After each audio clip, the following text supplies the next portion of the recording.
Ce qui se passe aujourd'hui à Viroflay, c'est l'exercice de crise annuel que nous organisons avec vous, l'IRCOM, avec l'ISC et avec nous, donc l'EIE.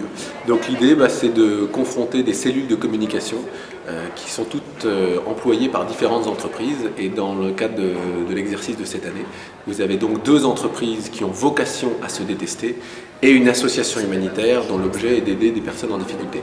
Et donc c'est ce triptyque de personnes qui est amené à essayer de communiquer et à sortir les meilleures informations.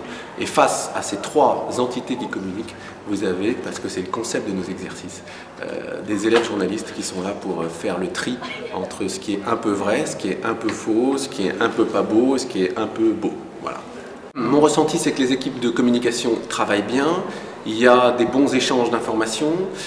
À la différence des années passées, j'ai l'impression que les équipes de communication descendent un peu plus dans l'histoire, puisque l'histoire est relativement complexe. C'est pas totalement binaire, tout le monde a un peu raison, tout le monde a un peu tort. Donc mon premier ressenti là, c'est que l'histoire est mieux comprise. Maintenant, l'histoire va encore rebondir. Alors l'objectif pédagogique des exercices qu'on organise, c'est vous confronter, vous, les élèves, à des élèves journalistes. Parce que vivre une pression médiatique lors d'une crise, c'est très formateur et ça vous prépare à ce qui vous arrivera très certainement dans votre carrière.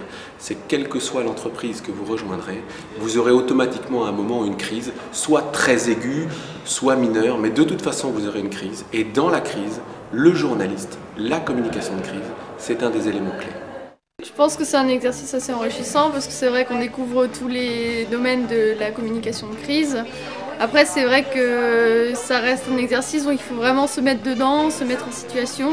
C'est pas toujours évident, il faut gérer les nerfs qui lâchent, les tensions entre équipes, mais globalement, ça reste quand même très amusant et formateur. C'est surprenant. C'est vraiment une expérience surprenante qui va du tout au tout. C'est une crise pleine de rebondissements, donc il est difficile de prévoir les nouvelles issues. Plus que toutes les années auparavant, vous avez plus respecté les règles du jeu. Et ça, pour nous, c'est une grande satisfaction parce que ça veut dire qu'on peut peut-être aller plus loin dans les scénars, on peut pousser plus les situations, on peut mettre les pompiers plus en direct vis-à-vis de vous. Et ça, nous, on l'a vraiment beaucoup apprécié.